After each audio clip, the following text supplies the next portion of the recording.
Next in Healthcare Tech.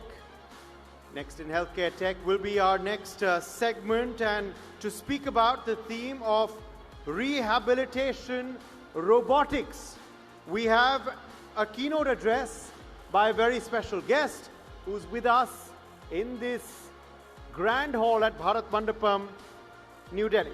We have the Director, Roll Laboratory, Columbia University, with us now in the room. And Professor Sunil K. Aggarwal, I invite you for this keynote address. Let's welcome him with a round of applause, please.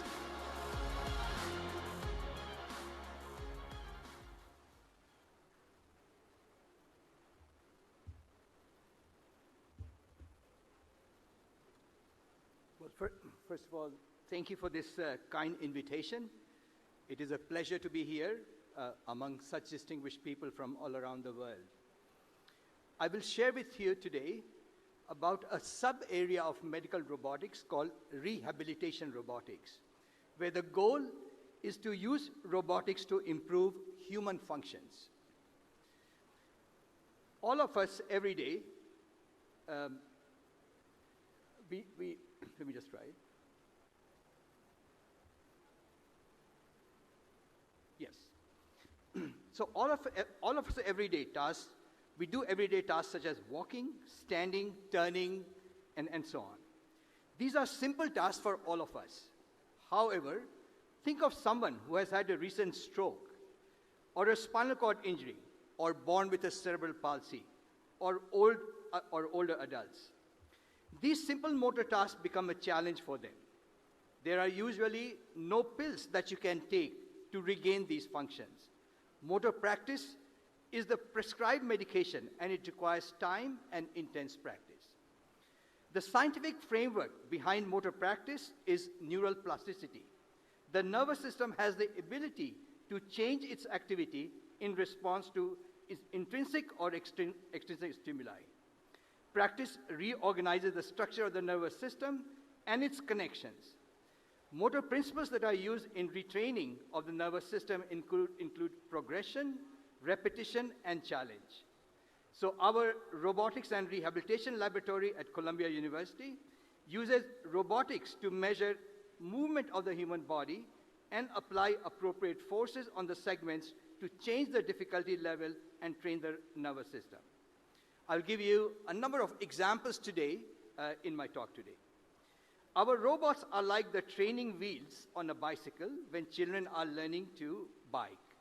The children use these until they improve the skills, and then they throw these away. So this is how we see these rehabilitation robotics. So let's kind of go through some concrete examples.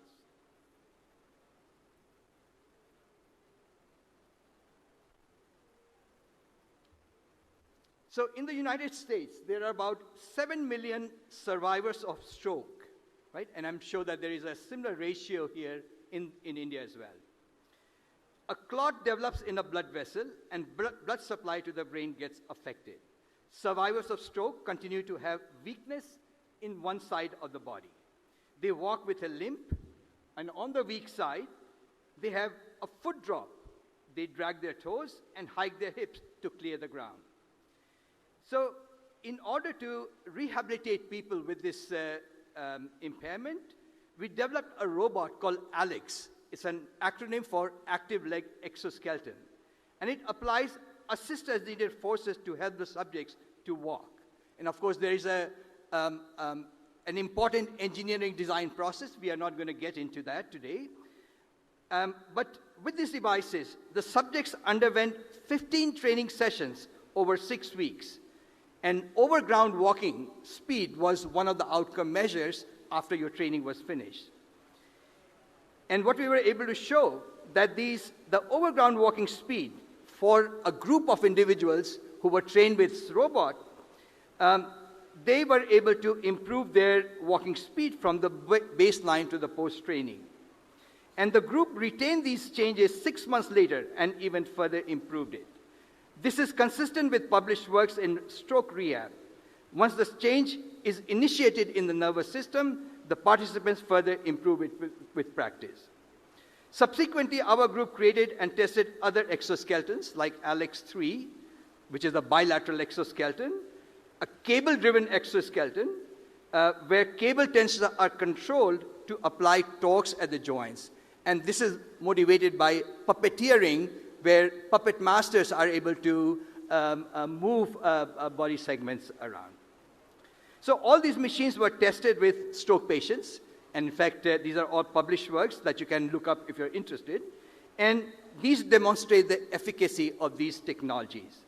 And there's a potential to bring these technologies to the global market, because stroke is not something that happens only in the United States, but there is about 2 to 3% of population in the world actually is living with after effects of stroke.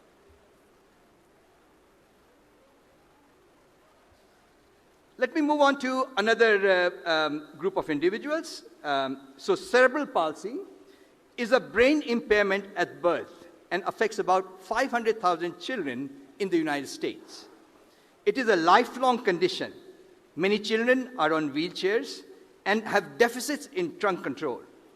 We created a trunk support trainer, we call it TRUST, and you'll see that in operation and some of the studies that we have done with these children.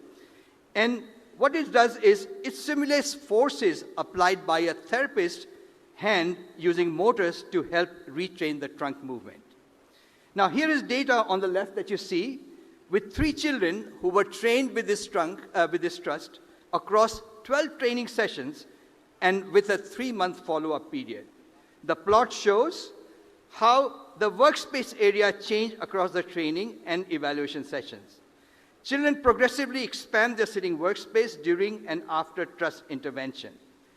Okay, not only does it improve, no, sorry. Can we go back, please?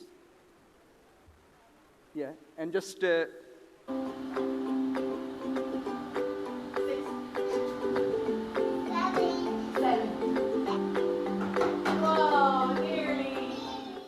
We came from Florida, so it was a long way. Everyone here is so kind, made her feel so at home. I liked all the games. She plays a lot more with you guys, doesn't she? She can throw balls better. If she's eating, she would be able to stand up on her own and then reach over the table and grab some stuff. And she used to not do that at all. And she does her hair in the mornings now. well, as you saw, not only does these devices improve the workspace of these children, but also affects the children in their daily tasks. For example, you heard from one of the participants that the child could actually comb her hair. And if you were to think back a little bit, combing of your hair really requires a lot of your trunk activity, which these children did not have. So let's go on to the next segment. Okay, and this is about patients with ALS. So there are about 20,000 people with ALS, which is also called amyotrophic lateral sclerosis, in the United States. And ALS is a neurodegenerative muscle disease. Some of you may remember Stephen Hawking when he was alive. One of the challenges that ALS patients face is head drop. That means the inability to move your head around, just like what you are doing right now. And this affects their ability to swallow, breathe, and communicate socially in the dropped head position.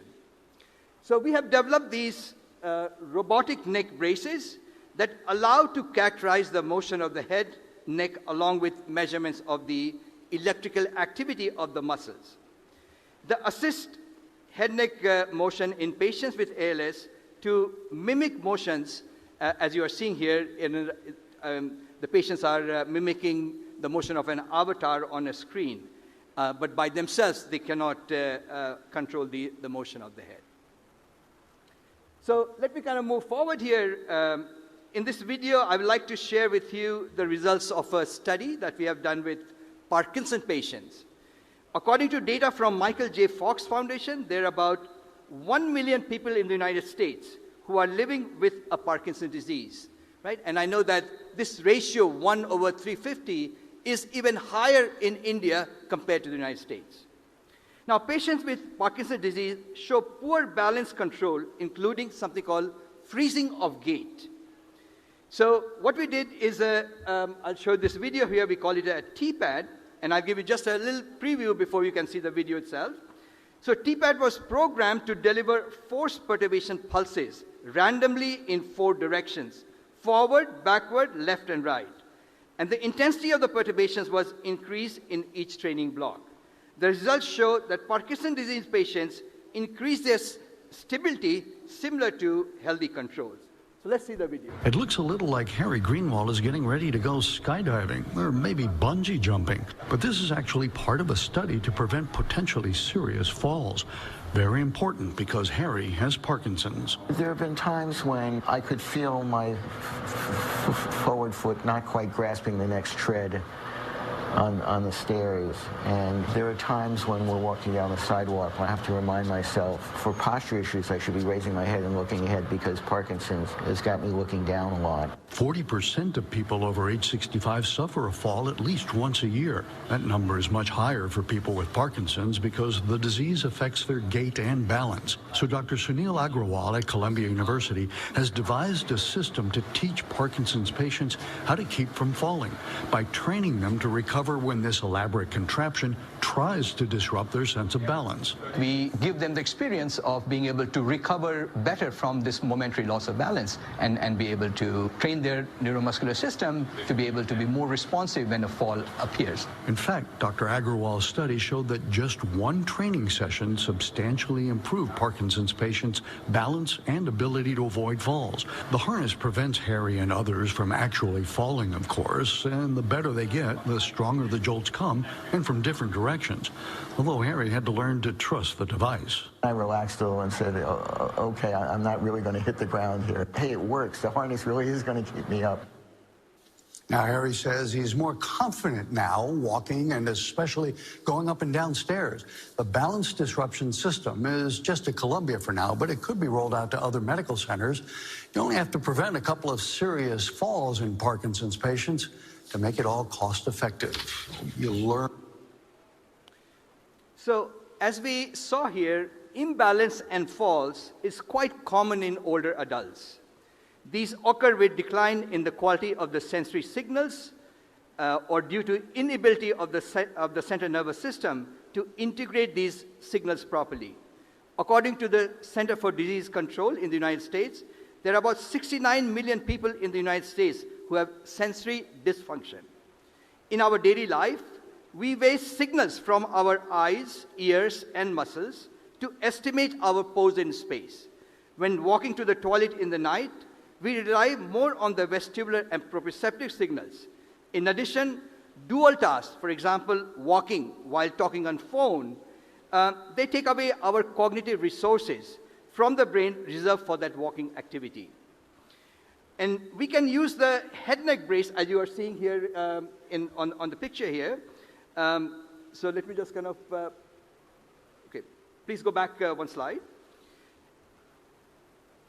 Yeah, if you can go back to the previous slide, please. Yes. So we can use the head neck brace and virtual reality to introduce controlled noise within the sensory channels of our sensory system and evaluate how this affects balance and gait during walking. And this slide shows the results of an experiment where a group of young participants and elderly subjects from the community walked under 2 conditions: oscillation of the head. Okay, maybe we can go back here, please. Oscillation of the head or combined oscillations of the head and visual perturbations.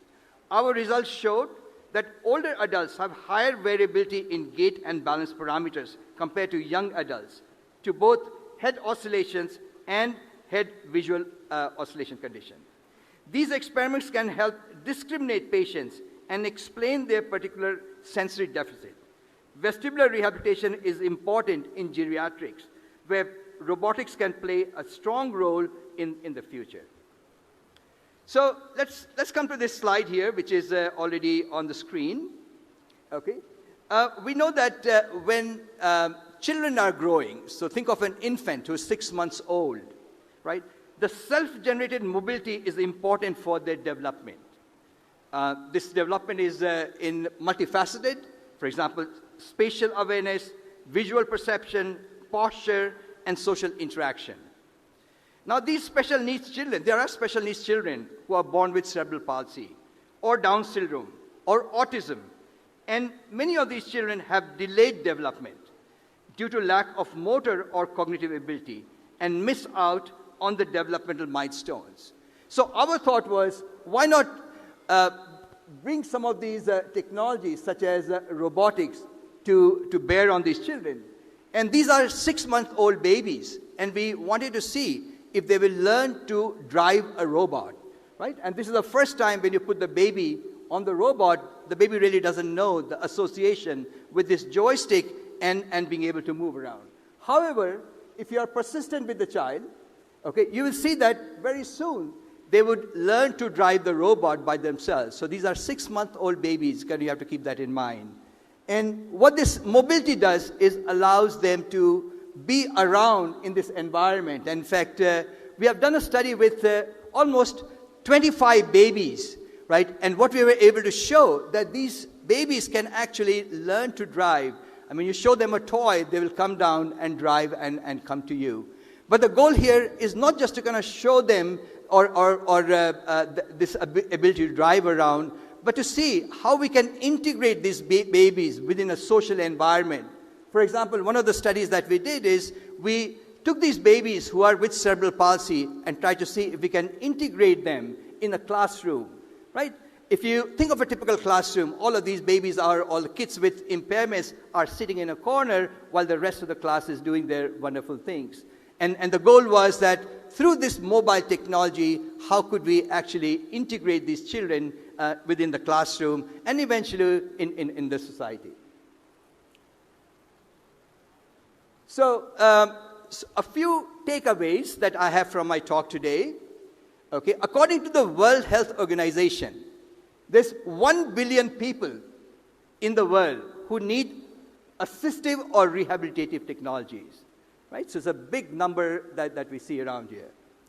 Now, we also know that the elderly population, which is typically defined as 65 years or older, is expected to double in the next 25 years, right? There'll be more people among us who are older individuals, and there are less people who can take care of them. And that's where the technology comes in to fill that role. And this longevity brings many challenges in terms of the quality of life. Now, in my talk today, I give you statistics about what happens in the United States. But it turns out to be that these impairment statistics are very similar all around the world. I mean, we have some colleagues, we have some close colleagues who we work with in Africa with cerebral palsy, and we know that some of the numbers for them are a little bit higher than what we see in the United States and the typical developed countries.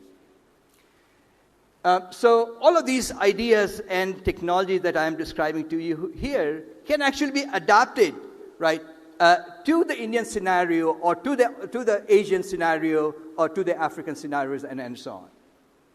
Now, we also saw that small improvements in daily function can result in significant improvement in quality of life, right? If you think about that girl who was able to stand on the table and reach out for food, right? What we did was really a training in terms of her ability to move around and move her trunk. But that increased her quality of life, being able to comb her hair or put on a t-shirt, and these are big milestones from the child's perspective. Now, as you may have seen robotics as really a vehicle into manufacturing, right? And so I'm a roboticist by training.